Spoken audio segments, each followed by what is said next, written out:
The Mystic Wanderer, a practical guide to mysticism with Stephen Weiss.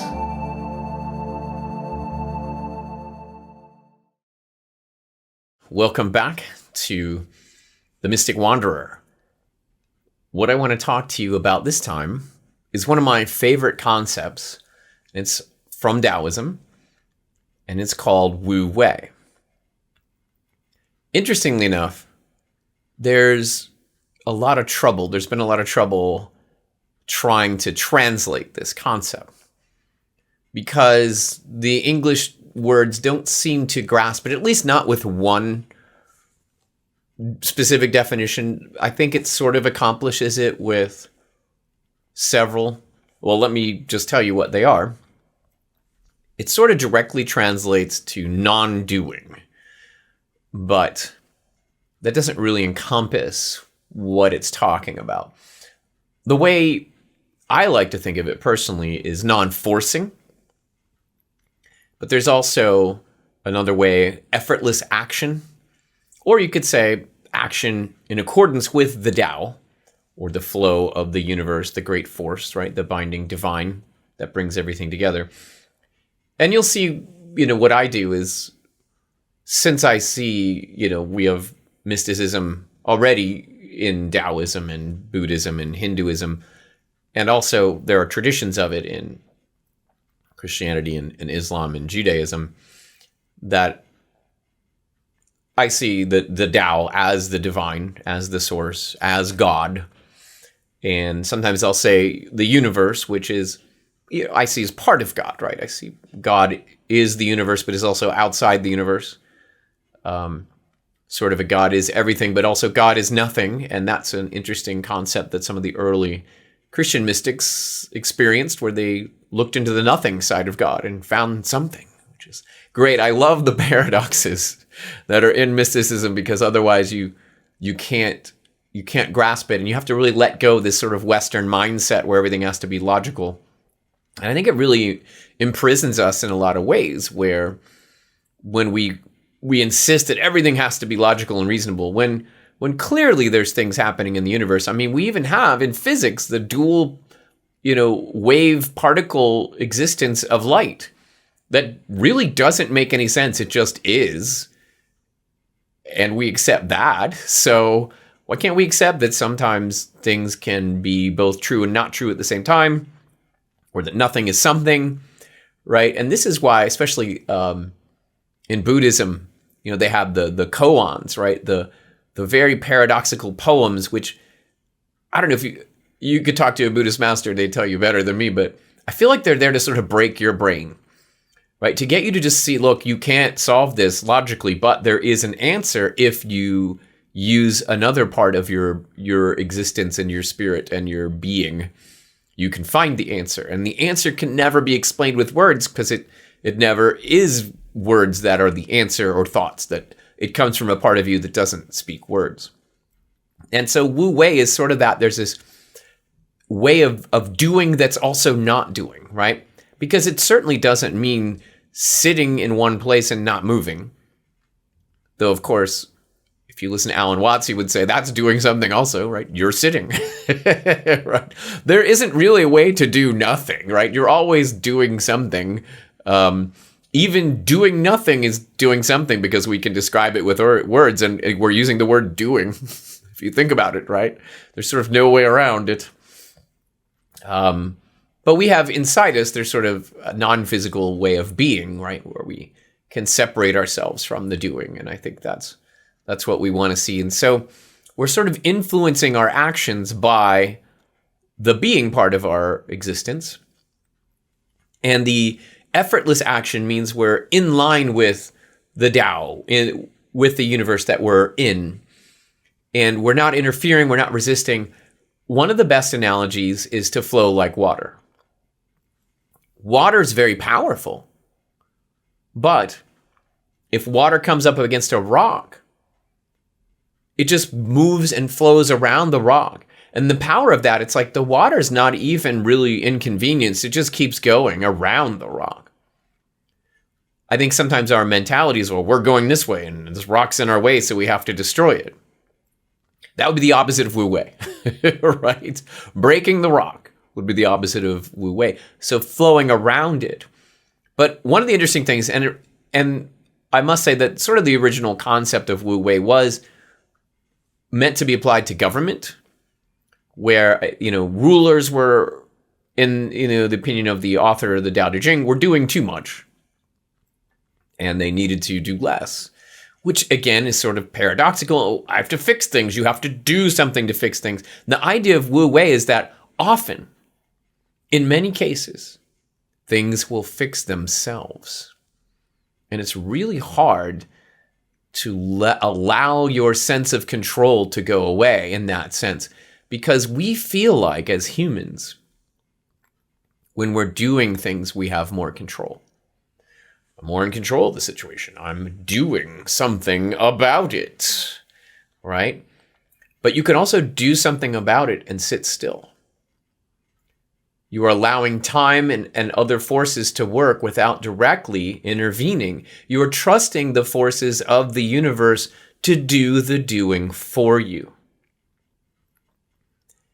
And I have been, as I have mentioned many times, a doer. My life has been about doing and out of balance. So when I learned that I was out of balance and I needed to spend time being, it was very difficult for me. And I do see now that there's this feeling of I'm accomplishing things, I'm doing something, I can't do nothing, something's wrong. And I think part of that even is born out of fear, right? Usually, if you have anxiety, and as I've had, anxiety has been sort of part of my physical condition. My physical problems have also brought anxiety. And it's usually yelling at you to do something, right? The hardest thing to do when you are anxious is nothing. And so our whole existence as humans is sort of predicated on this. If you get worried or scared, you have to do something. And that's why Wu Wei is so important to understand. And it's why it has to be stated out loud, because it goes against our sort of unbalanced nature, right? If we're just living in this physical, in our animal form, it's telling us to try to do something about things. But if we are attuned, instead of a separate being, if we're attuned and one with everything, one with the Tao, we can allow the Tao, the divine, the source, God, to act on our behalf without doing it ourselves. In fact, flow with whatever is happening. And this non-forcing, being like water, flowing around events, flowing around circumstances. And I would say one of those things is, of course, we're not going to always be in this perfect Wu Wei situation. But if we're aware of it, we can bring our lives more into balance, where we're not always doing, but we're living in the existence of Wu Wei, in the flow of the universe, in the flow of God, in the flow of the source of all things, and the connection of all things. Because one way to think of it is trying to swim upstream, right? Wu Wei would be going with the current. But what if we don't like the current? I don't like where this current is going. Well, Wu Wei is giving that up. Giving up whether you like it or not. And in fact, the Stoic philosophy of amor fati is love whatever's happening. So in a sense, part of Wu Wei is to love the flow, to love the direction that it is going and go with that direction, be part of the Tao naturally, where you're not fighting against it individually. Because if you're fighting against the current individually, you're an ego, you're a separateness. But if you go with the flow, you're now one with the whole river, right? And isn't that beautiful? Now, I've got a couple of stories that I think are pretty good for explaining this. One of my teachers I mentioned was Cynthia Bourgeau. And one of her books starts off with a story about her relationship where she met someone who had a boat. And they had a very strong romantic attachment, and they decided to go and live on this boat together and go everywhere. And it's a crazy story, but the events that happened after that, it was like the universe was against them. Like everything that could go wrong did go wrong. You know, they lost their navigation computer, their radio, and the ship crashed, and there were storms, and just everything went wrong. And eventually, the partner in the relationship said, "I think it's you. I think that's why all this is happening." And she said, "I agree." Now, sometimes life is just life. I tell my mom's like, "Oh, I think the devil's making my day hard today," and I'm like, "No, just." Life has difficulties. It's supposed to be that way. It's just being a grown up. Like there's just annoying things that happen, right? So I don't mean that, every time that things don't go your way or things are difficult, that means you should give up. But this is more of, if we're in tune with the Tao, in this case, we feel the flow and we can sense the flow, and things were not flowing in the direction of that relationship. And they both agreed together that it wasn't. So it's very clear. And it was so severe that he actually just dropped her off at one of the places that they were at the boat, and she made her way back home. She didn't even stay on the boat to go home. But she learned from that not to fight against the current. And I'm even, I learned from that as well. I've had almost the same thing, except with, I'd say, multiple relationships, where I have, for 10 years, been looking for kind of the soulmate, the partner, and I don't subscribe to there's only one soulmate or anything like that, just looking for a deep unifying soul bond. But every time I have tried it, something has gone wrong, and it's usually some bizarre circumstance that comes out of nowhere and ruins everything.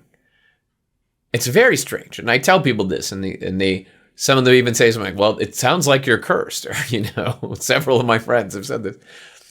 But I finally, after reading Cynthia's story, I said, I'm going against the Tao. I'm going against the flow of the universe. I'm going against what God is clearly showing me over this 10-year stretch that's not what I'm supposed to do. And, then there's also the cliche of, when you're not looking, you'll find someone. And there were stretches in there where I wasn't looking. It wasn't continuous 10 years of searching. And I'm not advocating that saying is true either, because I think that both happens. Sometimes when you're looking, you find someone, and sometimes when you're not looking, right? It's the yin yang, right? It's balance. But I realized that after 10 years of trying, that I should flow with whatever happens. And it doesn't mean to not try specifically. It means to just allow whatever is happening and go along with it. And so that's what I'm trying to do now. And also I've noticed that in relationships, like currently, my last relationship, that there's a tendency, if I feel like something is wrong, to try to fix it and talk, which is not a bad thing, right? It's all in balance. But what I did this time is decide to practice Wu Wei and not say anything and not do anything and allow whatever happened to happen. And it did happen. It, in many cases, fixed itself. The problem either wasn't as bad as I thought, or wasn't even what I thought it was in the first place. Or there was a resolution by her or by outside forces that I didn't actively cause it, but it resolved itself. So that's what I practice now, where I realize I'm, more out of balance because I am always wanting to do, to fix, to communicate, which none of those things are bad. But sometimes I need to just allow things to be the way they are and see what happens, and especially if I feel the flow in that direction. It's very hard for me as a doer to not do, right? To allow. But that's what I'm doing. And it becomes, but in a sense, there is a piece to it. It's like, oh, that's okay. I don't have to do anything. And the sort of things will be all right. Well, not necessarily the way I want, all right, but things will still be. There will still be, I will still be conscious. I will still have my existence. I will still experience the universe, and it's amazing and wonderful, and it's still going to be there, and I'm still here, right? Wherever these specific circumstances go, I don't know, but I still have everything, really. I have the whole universe. And when I accept that the universe is flowing whatever way it wants to go, and that I'll be happy if I flow with it, then I'm better off than hoping for this specific thing. I have to have this or I won't be happy, right? But if I realize I have the whole universe, I'm part of the whole universe, I already have everything I need, I already have everything in the whole universe that I'm part of, it's amazing and wonderful. And I can experience it every day if I practice awareness and observation and letting go of myself and all these things, right? But without forcing, which is the key, allowing yourself to become part of that flow. So I think the more you practice this sort of thing, the Wu Wei, the more you become attuned to the flow. And again, this is one of my, I don't know, I say favorite, one of my most loved practices of allowing things, because there is sort of in me this reaction when things happen, right? We have a reaction to say something or to do something. And especially, I don't like this. I need to do something about it. But instead, if I stop, I go, why don't I like this? And then sometimes the answer is, I don't know. I just don't like this thing. It doesn't even make any sense. Like I think I'm just angry for no reason, right? So just even stopping that has been really good. To be more yielding. And I think it comes, with some humility. There are a lot of Bible verses about, living in peace with everyone as much as you can, to live with gentleness and humility, and that we yield, right? We have to be like water, strong, but yielding.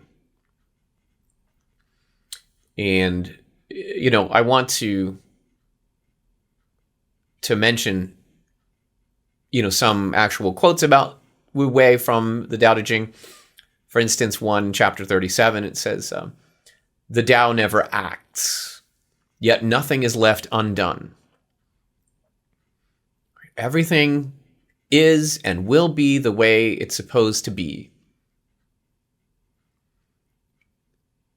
Everything will happen. And it's here and it's now. And there isn't some tragic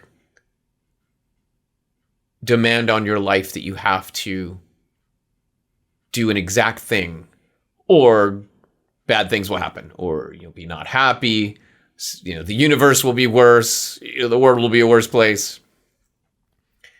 And in fact, it just reminds me that I have sort of a recurring nightmare, and it's not really, it's always different, but it's the same thing. And it's that I forgot to do something really important, and now my life is ruined. Like it's over moment. And this happens to me, I don't know, twice a month, 3 times a month. And the nightmare will take different forms, but it will always be that I didn't do something very, very, very important, totally forgot. And now that's it. And there's no fixing it, right? It's over kind of thing. And, I don't even really believe that in terms of even my early, Christian life, is that, God forgives mistakes, right? But this failure to act, right? And it lacks trust. Like I don't trust the divine. I think there's this weight on me. But if we practice Wu Wei, we realize there's no weight, because everything that needs to happen, everything that has to happen, everything that is supposed to happen, whatever perspective you have on it, is going to happen. And we're part of that, and we're just in that current, and we're with the water, and we're flowing. And there's a similar, and I don't want to say it's the same, but in Buddhism, there's another term, the no mind or mushin, where it's really acting without thinking. And it's getting rid of that ego, where the ego is not driving. It's you're acting in the moment with the universe, right? Very much like the Tao, right? Where you're naturally responding as a full being, as a spiritual and physical whole being. You're responding as part of the one, right? Not separate. You're connected to the oneness of the universe, and out of that oneness springs your response. And that's similar to the non-forcing or flowing with the moment, right? You're not going against whatever's happening. You're part of it, and you've always been part of everything that's happening. And this is sort of a state that comes from deep meditation, practiced meditation, letting go of the ego and self, which is also something you do in Taoism, all of mysticism, right? This is something, and we're not thinking too much, right? We're being, but we're acting, so we're being the dancer, right?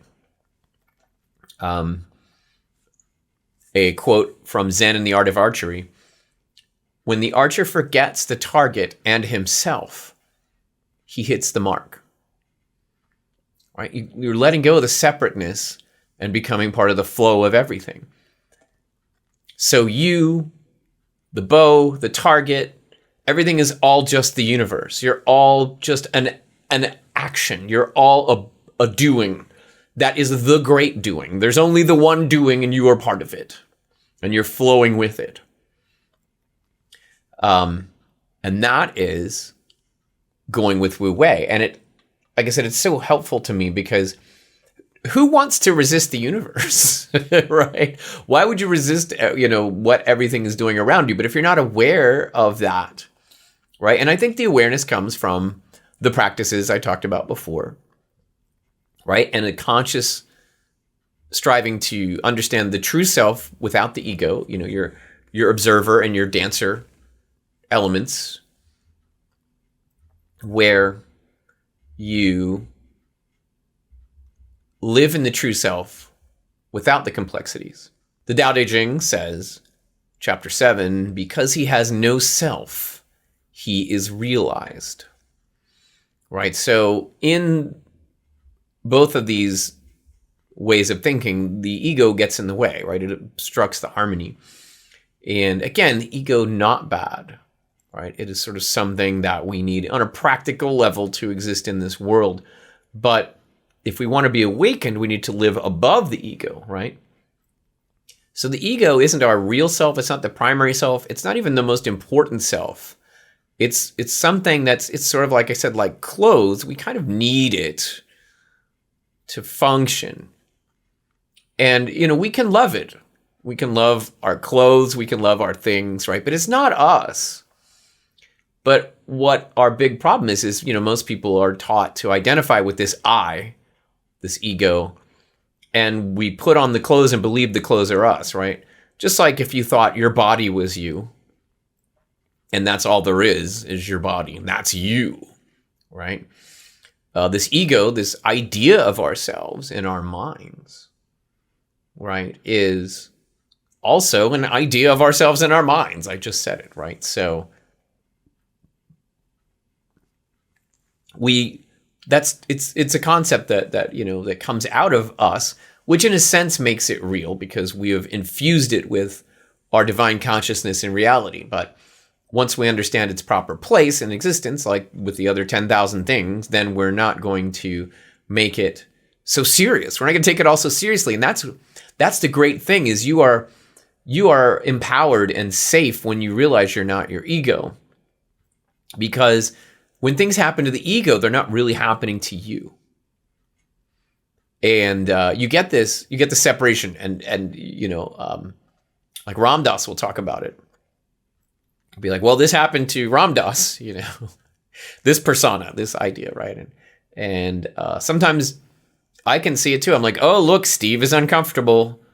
Steve is unhappy with the situation right now. And I don't know, and I think both in many of these mystic philosophies, there's sort of a mischievousness too, right? Because Alan Watts talks about it. It's like we can't take ourselves too seriously. If we really realize all this, all that's happening, and the grand oneness of the universe, and that we're here like moving around little toys, we're playing our little game of working and having relationships, and it's like a story. It's like we're reading a novel or playing a game, and it's not that serious because really everything's okay. And so we can diminish the ego and saying, okay, it's almost like a character in the story, and we're taking on that role for this life.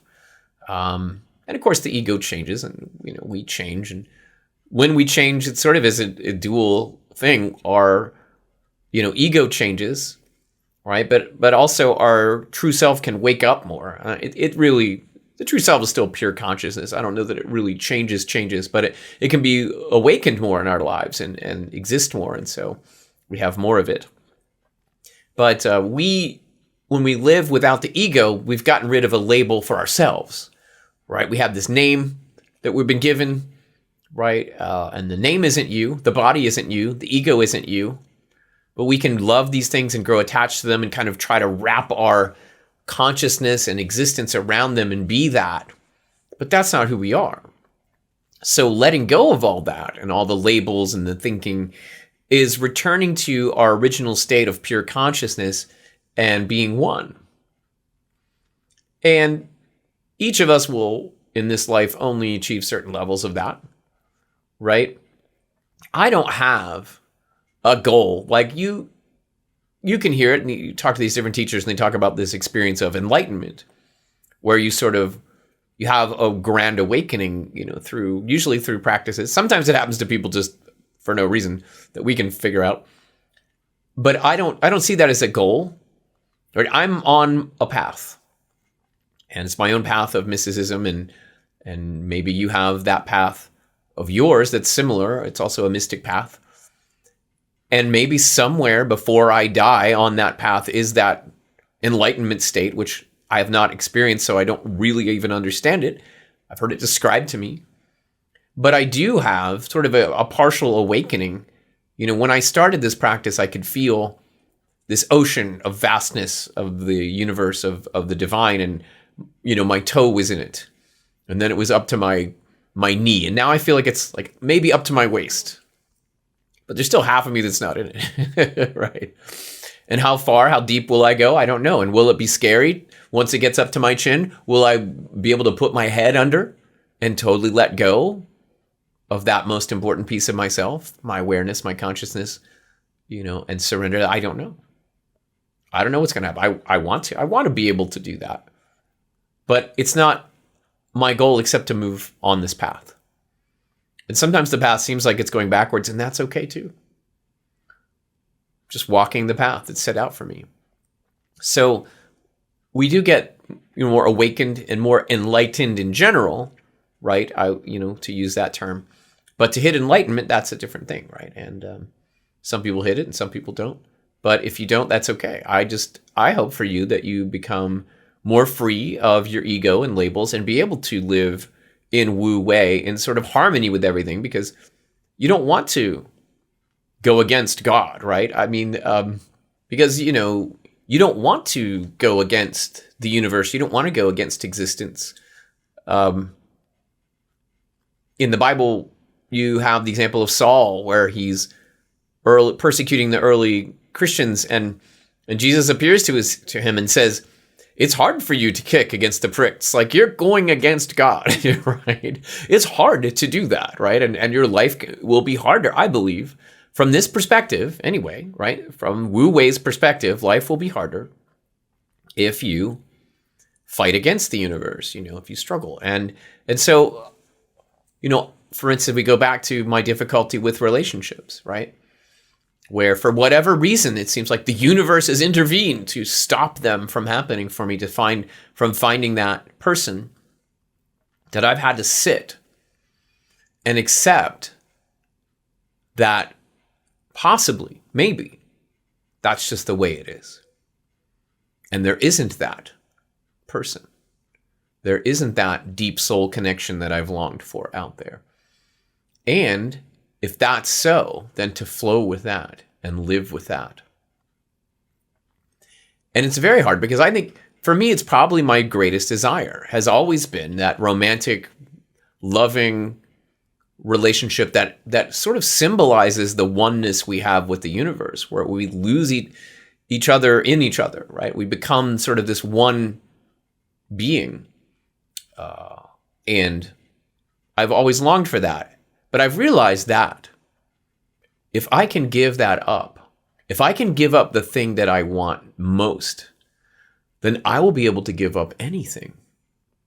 And that's really, truly a step on the way to further enlightenment, further awakening, and further freedom. And going with Wu Wei. So right now, that's what I'm doing. I'm allowing that possibility. I'm flowing with that. I'm flowing with, and part of it helps the other practices like being present, because I realize there is only the now. Like the idea of a relationship is just an idea. And I can live in the future or in the past with the failed relationships. But what I have is the present right now. And really, I have everything. And it doesn't feel like it because what I want is this concept, this idea of that wonderful relationship. But what I have is now, and everything is in the now, and I really have everything. And it's funny because I get this concept. I know it to be true, but I also know it's very difficult. And there are times when I have been able to be at peace with, walking this journey alone. And of course, I have friends and things like that, but living this life without that soulmate, as I say. And sometimes I feel a great freedom in being able to give that up and having given that up and being at peace. Thinking, wow, it's okay. Everything's okay. And then, of course, sometimes the longing comes back, the feelings come back. But right now, I'm going to practice Wu Wei and flow with whatever happens. I don't have an expectation of this is going to happen or this isn't going to happen. I don't invest in the belief that I'm cursed. I don't think about whether the universe is flowing against this or for it. I'm just every moment going with whatever is happening and keeping my eyes open to see what is there. And I know I'm quoting Ram Dass a lot. I really love all of my teachers, but it just happens that he's coming up a lot where he said something pretty profound. Well, a lot of things. But this one really spoke to me where he said, everywhere you look, you'll see what you're looking for. If you want to see God, you'll see God. And I see this especially with my friends who are involved in politics, where they have this sort of these political glasses on and they see everything in life in terms of their politics. And so if they're focused on injustice, they'll see injustice everywhere. If they're focused on a certain political issue, everything will somehow become about that political issue, right? Or just their hatred for how terrible either side is. They'll see it validated in their existence every day. Everything they see and hear will somehow contribute to that. And they're not living life. They're just imposing labels and filters on everything. And they're probably not enjoying their dinner when they eat it. They're probably not seeing beautiful paintings when they see them. They're, I don't know. I'm not judging them. I'm just saying that when you live in that sort of forcing and fighting, that you'll live there. So I'm not saying to look for anything, or if in my case where I said, obviously it was not flowing for me to look for relationships. So I'm not going to think that means I'm not supposed to have one. I'm not going to think it means anything. I'm going to just live in the moment and see what happens and observe. And then when I'm called to action, I will dance. And that is, in this case, Wu Wei for me. So, and I think one of the things, and you'll you'll hear Alan Watts talk about this. Even though he primarily talked about Taoism, he also talked about Zen and the fact that sort of our ego or our individuality or our I-ness is in a sense an illusion. And remember, any of these perspectives I'm telling you about are one of multiple perspectives. So there's a perspective where we are an individual, an existing, separate entity, and that perspective works sometimes. But I would say on a higher level, this ego is an illusion. It's a creation of ourselves, and you can't.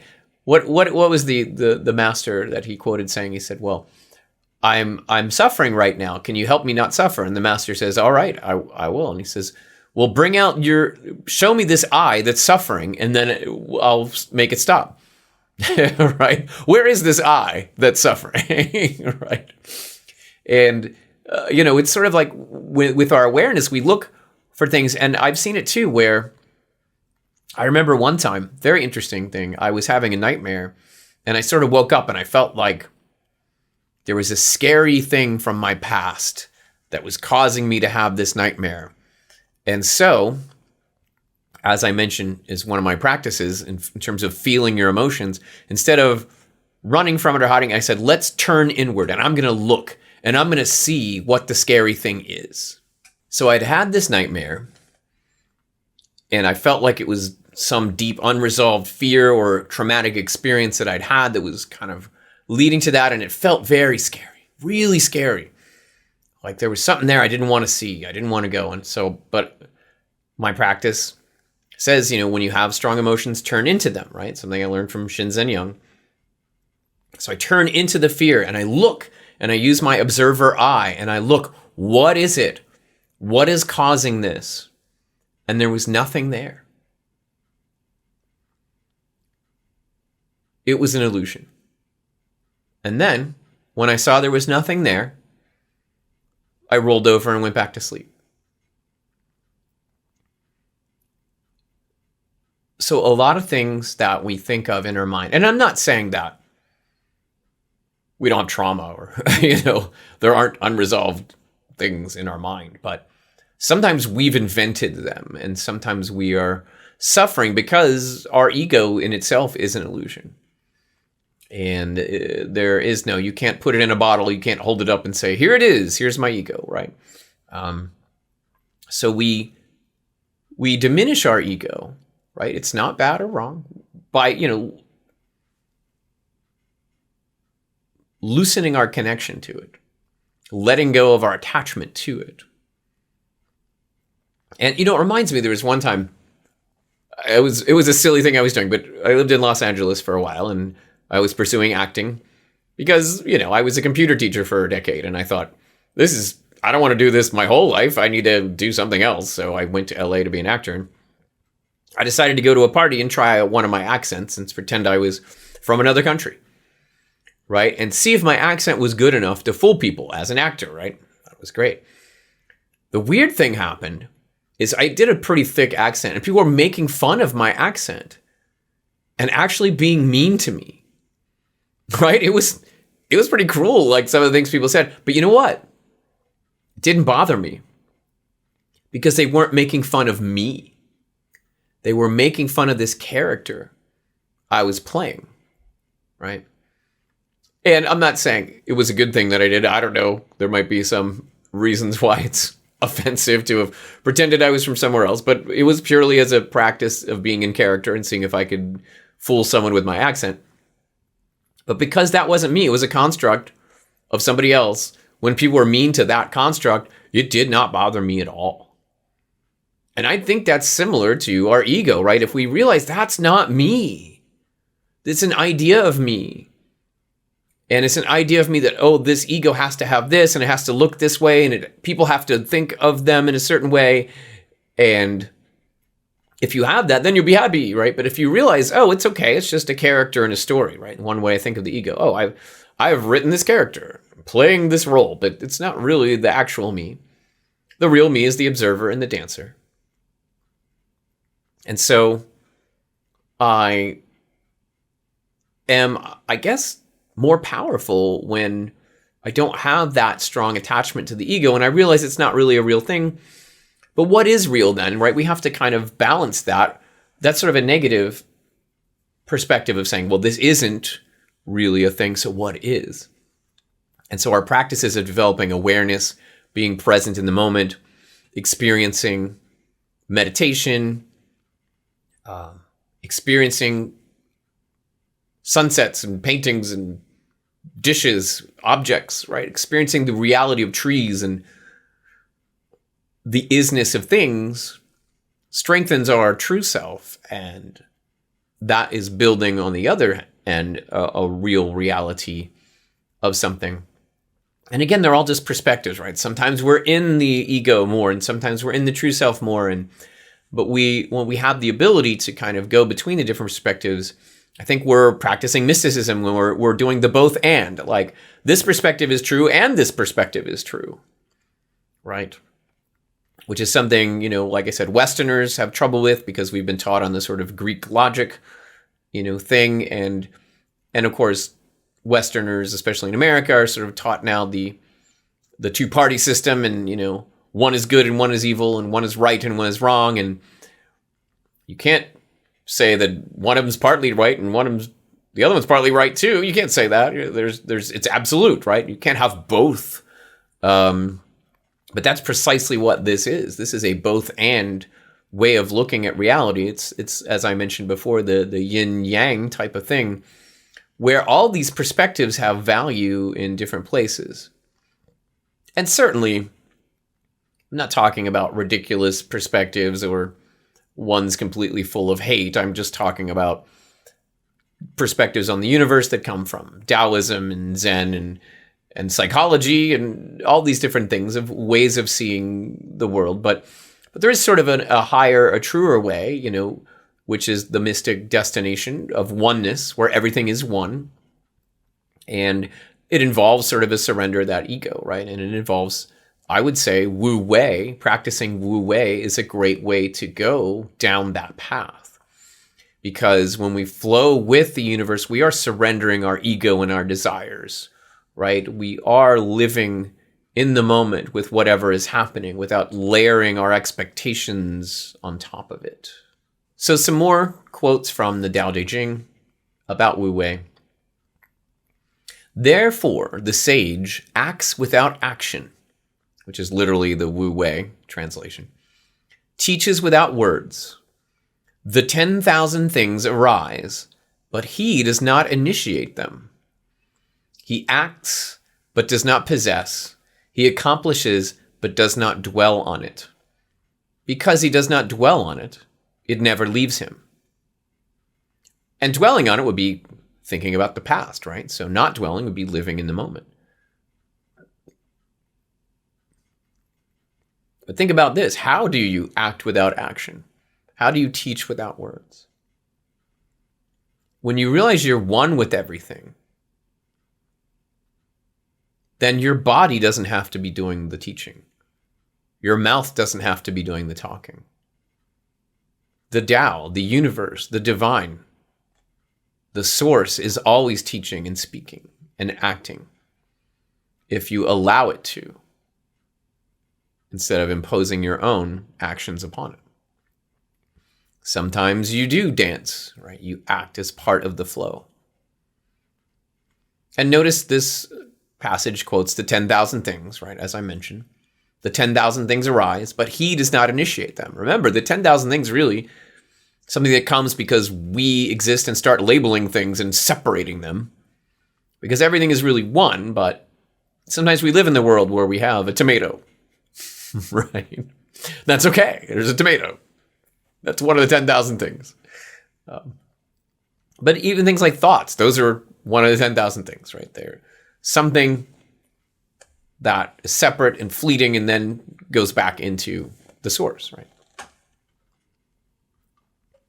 And another way to think of it is sort of, you're not acting or talking, you're living, you're embodying the way. Your very isness is Wu Wei, right? Because we tend to think, like I said, as Westerners in terms of action, but our being also has a state.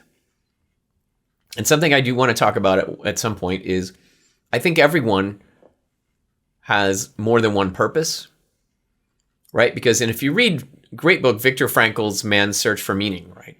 Which is, by the way, this is a little bit of heavy stuff. So a little bit of violent stuff, just to let you know, to be mentally prepared. Just a minor description, but he was in a prison camp during the Holocaust. And his observation was the people who tended to survive those terrible circumstances were the ones who had a purpose, a reason to get out of there and keep living. But I think that, to add to that, I would say we all need to be balanced, to have a being purpose and a doing purpose, because sometimes we can't do our doing purpose. For instance, when I was very ill for many years, I couldn't do what I thought was my purpose and I felt helpless. But then I realized I have a being purpose. And really, the being purpose, and I think maybe for all of us in some way, is similar, where my being purpose is to be God's child, right? To be God's creation that God loves, that she loves me, and to be loved, and to exist in that. And that's my being purpose. And just for the record, I guess my doing purpose is to help people with the skills that I've been given. God's given me the ability to teach and write and to do films and to work with computers and all the different things. So I want to use these to help others. And so that's what this is, right? This is fulfilling that doing purpose. But when I can't, I can be. And that's part of my purpose too. So our Wu Wei, right, is flowing. It's letting go. It's allowing things, but you're understanding and not forcing things. So, and I do this with people all the time. I meet people and I would like to maybe be friends with them, but I don't force it. If we're meant to be friends, then it'll happen, right? I don't bother them. I don't pester them. If they don't reach out, if they don't want to spend time together, then that's the flow. I flow away from them. I let people. And what's interesting is when you let people flow into your life, you end up with people you wouldn't normally choose. Whoa, who is this, right? But you allow that to flow. And one of the things I end up with a lot of people that are very much younger than me or very much older than me. I get to see and have relationships with people because I'm flowing and just letting whatever the divine brings in front of me, and whoever stays is meant to stay, and whoever goes, you let them go, because that's how it goes. That's what Wu Wei is.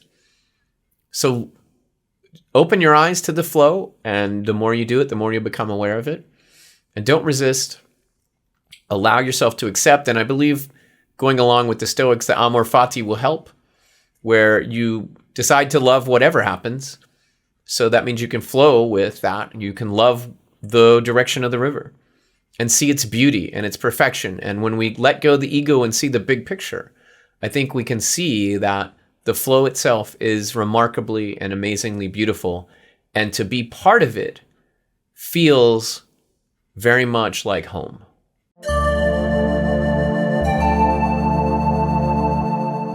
The Mystic Wanderer